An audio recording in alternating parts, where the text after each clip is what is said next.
The manipulated ఇది ఒక Korean web series వచ్చేసి ఎక్కడుందంటే ఎక్కడా లేదు. డిస్నీ ప్లస్ హాట్‌స్టార్ లో ఉందంట.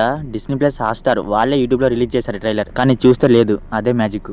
ఇక ఎలా చూసానో మీకు అర్థమయ్యే ఉంటది. సిరీస్ వచ్చేసి తెలుగులో లేదు, ఒరిజినల్ లాంగ్వేజ్ లో కొరియన్ లో అండ్ ఇంగ్లీష్ లో ఉంది. మొత్తం 12 ఎపిసోడ్స్, ఒక్కొక్కటి 48 to 50 మినిట్స్ ఉంటది. ఈ 12 ఎపిసోడ్స్ అసలు ఏ మాత్రం బోర్ కొట్టకుండా స్టార్ట్ టు ఎండ్ వరకు ఎంగేజ్ చేసింది. సిరీస్ ఫస్ట్ ఎపిసోడ్ హుక్ చేసింది. ఇక వెళ్లే కొద్ది గ్రాఫ్ పెరిగింది కానీ తగ్గలేదు. మధ్యలో కొన్ని చోట్ల ఏంట్రైది అనుకున్నా, కానీ మళ్ళీ ఊపు పుంజుకుంది. ఇదొక crime drama action mystery thriller, ఇలా వీటితో బ్లెండ్ అయి ఉంటది. Writing, character development, action sequences, chasing sequences ఇవన్నీ కూడా భలే ఉన్నాయి. జీవితం అనేది ఒక యుద్ధం అని పూరి గారు చెప్పారు. ఇక్కడ బతకాలంటే యుద్ధం చేయాలి. యాజ్ ఇట్ ఈస్ లైఫ్ లో ఎన్నో ఇబ్బందులు వస్తాయి, బాధలు వస్తాయి. మనం అనుకున్నట్టు లైఫ్ వెళ్ళదు, గడవదు. అలాంటప్పుడు ఇక మన వల్ల అవ్వదు, ఆ టైంలో చనిపోదాం అని అనిపిస్తుంది, కానీ చనిపోవద్దు. అసలు గివ్ అప్ ఇవ్వద్దు. నువ్వు ఆల్మోస్ట్ చనిపోదాం అనే స్టేజ్ కి వెళ్ళావంటే నువ్వు దేనికి భయపడవు అన్నమాట. నువ్వు ఆల్మోస్ట్ చావడానికే రెడీ అయ్యావంటే నువ్వు లైఫ్ లో దేనికి భయపడద్దు, పోరాడాలి. అదే లైఫ్ అంటే. ఇందులో హీరో ఇలాంటి ఒక సిచ్యువేషన్ నుంచి బయటపడతాడు. అంటే ఇలాంటి ఒక సిచ్యువేషన్ నుంచి అతను సర్వైవ్ అవుతాడు. ప్లాట్ లైన్ ఏంటంటే ఇందులో ఇదే హైలైట్.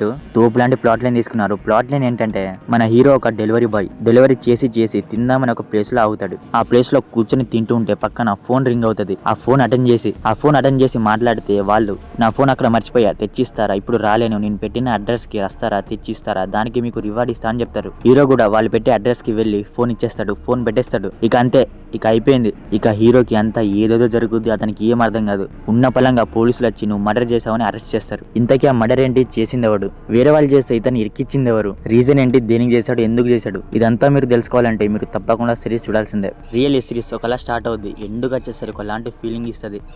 రైటింగ్, స్క్రీన్ ప్లే చాలా గ్రిప్పింగ్ ఉంటది. అసలు ఎక్కడ కూడా బోర కొట్టలేదు స్టార్ట్ టు ఎండ్ వరకు. సిరీస్ కి హుక్ ఎలా తీశారు, ఒక క్యూరియాసిటీ బిల్డ్ చేశారన్నమాట. అసలు నిజమేంటి, ఏం జరిగింది అనేది క్యూరియాసిటీ అదే సిరీస్ తో ఎండ్ వరకు ట్రావెల్ అయ్యేలా చేస్తుంది. అసలు ఎందుకు ఇతను ఇరికించారు, అతని చేయని తప్పుకి అతని మీద ఎవిడెన్స్ అన్ని ఉంటాయి. మళ్ళీ ఇదే ఒక బిగ్గెస్ట్ క్యూరియాసిటీ ఫ్యాక్టర్ అన్నమాట. చేసిన అతను కాదని తెలిసినా కూడా ఎందుకు ఇతను ఇరికించారనేది బిగ్గెస్ట్ క్వశ్చన్. నువ్వు చేయని తప్పుకి నిన్ను ఇరికిస్తే ఎలా ఉంటది? మళ్ళీ అన్ని ఎవిడెన్స్ నీ వైపే మ్యానిపులేట్ అయ్యి ఉంటాయి. అప్పుడు నువ్వు ఏం చేస్తావు అనేది ఇందులో భలే హ్యాండిల్ చేశారు రైటింగ్ తో. ఇందులో ఇంకో హైలైట్ ఏంటంటే యాక్షన్ సీక్వెన్సెస్, చేజింగ్ సీక్వెన్సెస్ అన్ని కూడా ప్యాక్డ్ ఉన్నాయి. రియల్ ఈ సిరీస్ ఇన్స్పైర్ చేస్తుంది. ప్రొటాగనిస్ట్ క్యారెక్టర్ రైటింగ్ ఒక రేంజ్ లో ఉంటది. ఆ జైల్లో జరిగే సీన్సెస్ అయితే మామూలు ఎంగేజ్ చేయలేదు నన్ను. అక్కడ నేను అలా హుక్ అయిపోయా సిరీస్ కి. బికాస్ ఆ రైటింగ్ అండ్ డ్రామాటిక్ డెప్త్ ఒక లెవెల్లో ఉంది. మళ్ళీ ప్రతి ఎపిసోడ్ క్లిఫ్ హ్యాంగర్ తో ఉంటది. అది కూడా ఎలా ఉంటది అంటే వేరే ఎపిసోడ్ ఇమ్మీడియట్ గా స్టార్ట్ చేయాలి అని ఎలా ఉంటది. ఇందులో హీరో కంటే విలనే చాలా హ్యాండ్సమ్ గా ఉంటాడు. ఇంకా ఇందులో ఒకటే డిసప్పాయింట్ చేసింది, అదేంటంటే విలన్ ని లాస్ట్ వరకు లేపుతారు కానీ ట్రెడిషనల్ గా చచ్చిపోతాడు.